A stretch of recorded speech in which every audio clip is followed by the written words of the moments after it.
कपड़े धोने वाली बहू। शादी के पहले से ही विभा को कपड़े धोने का बड़ा शौक था। कभी नल के नीचे तो कभी तालाब के पास। अरे मेरी नीली वाली लुंगी नहीं दिख रही है। विभा की अम्मा, कहाँ रखी है लुंगी? अरे वो तो विभा ने परसों ही धोकर रखी थी आपकी अलमारी में, देखो वहीं होगी। वो ना मैंने आज धो दी, मुझे लगा कि गंदी हो गई होगी। अरे कैसे गंदी हो गई थी? उसे तो मैंने पहना भी नहीं। हे भगवान, इस लड़की के कपड़े धोने की आदत से परेशान हो गया हूँ मैं। जितना तो घर में राशन नहीं आता, उससे कहीं ज्यादा डिटर्जेंट पाउडर का खर्चा है। इसकी शादी करवा दो, शादी जाए अपने घर में ही करे काम, फिर चाहे घर के कपड़े धोने हो या पूरे गांव के। हाँ ठीक बोल रही हो, देखता हूँ मैं कोई लड़का। वो दिन भी आ जाता है जब विभा को देखने लड़के वाले आ जाते हैं। लड़की मुझे अच्छी लगी। होने वाली सास कहती है, बेटी अगर कुछ पूछना है तो पूछ लो। वैसे तो हमारी लड़की बहुत ही शर्मीली है, जो बोल दो वो मान लेती है, इसे क्या पूछना होगा। अरे कैसी बात कर रही हो माँ, मुझे इन लोगों के घर रहना है, सवाल तो कई है। हाँ हाँ बेटा, पूछ लो ना, क्या पूछना है। आप लोगों के घर कपड़े कौन धोता है? सास का मुंह बन जाता है। देखो, अगर तुम ये कहना चाहती हो कि तुम्हें कपड़े धोने नहीं आते तो सुन लो, कपड़े मैं ही धोती हूँ, लेकिन तुम्हारे आ जाने के बाद मैं रुमाल तक नहीं धोऊंगी। अरे चुप रहना भाग्यवान, बहू बेचारी घर आई नहीं, उसे डराना शुरू कर दिया। वो क्या है ना बिटिया, अभी तक तो ये कल्लू की माँ ही धोती थी, लेकिन अब तुम्हारे पापा तो दहेज में वॉशिंग मशीन देंगे ही।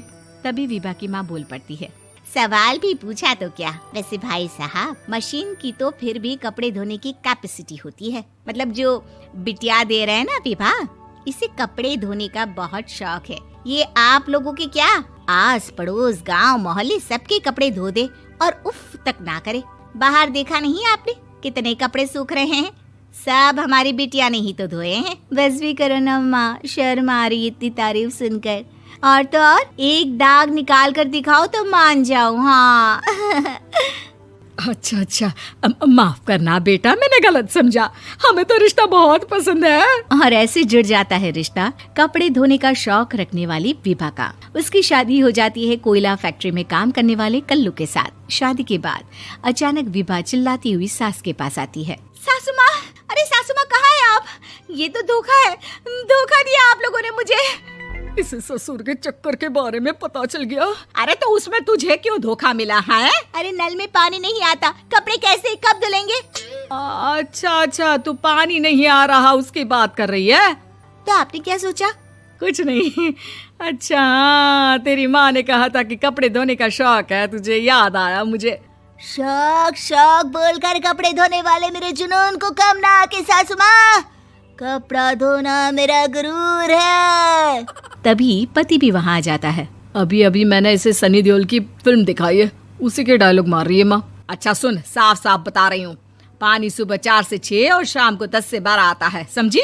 विभा टाइमिंग सुनकर हैरान हो जाती है। ये क्या भूतों का मोहल्ला है? सुबह 4 बजे उठकर कौन कपड़े धोता है? 4 बजे टंकी में पानी जाता है, फिर सारा दिन धोना ना, किसने मना किया?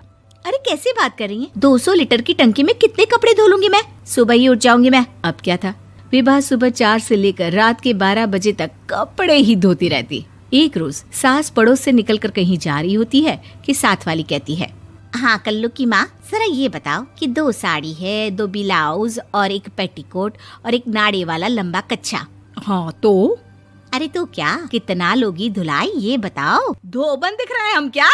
हमारे पति सरकारी नौकरी से अभी रिटायर हुए हैं और बेटा सुपरवाइजर है कोयला फैक्ट्री में। धोबन समझ रखा है हमें। हाय रे कल्लू की अम्मा, माफ कर दो, वो तो मोहल्ले में यही सब बता रहे थे कि तुमने बहू को कपड़ा धुलवाने के काम में लगा दिया है। सास को पड़ोसन की बात सुनकर गुस्सा आ जाता है। वो घर पहुंचती है जहां घर के बाहर ही इतने सारे कपड़े सूख रहे होते हैं जितने कि किसी धोबन के घर पर। अरे ओ कल्लू की दुल्हन, बाहर निकल। माँ जी यहीं आ जाओ, बाथरूम में चादर धो रहे हैं हम। अरे अभी हम धोते हैं, तुमको बाहर निकलो। ये आस पड़ोस वाले बोल रहे हैं कि हम बहू से कपड़े धुलवा कर उसे कपड़ा धोने वाली बना दिए हैं।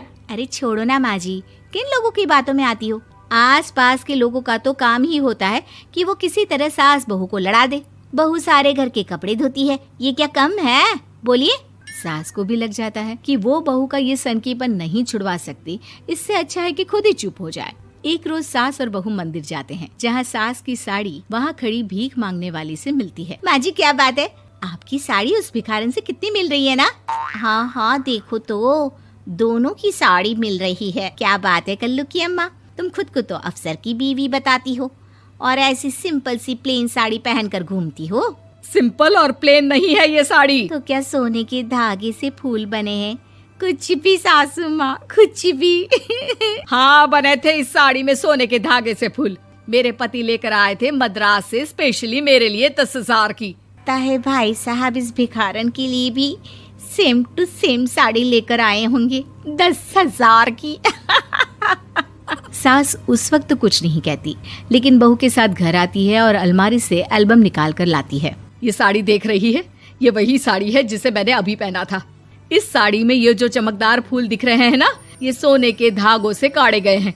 लेकिन तू लोकल वॉशिंग मशीन ब्रश से घिस घिस कर सारे फूलों को निकाल कर साड़ी प्लेन कर दी। मुझे माफ कर दीजिए सासू माँ। और तो और, जब मैंने तुझे तेरी गलती के लिए कुछ नहीं कहा, लेकिन तूने तो सबके सामने मेरा मजाक ही बना दिया। क्यों? बहू को समझ में आ जाता है कि अब से उसका कपड़े धोना बंद।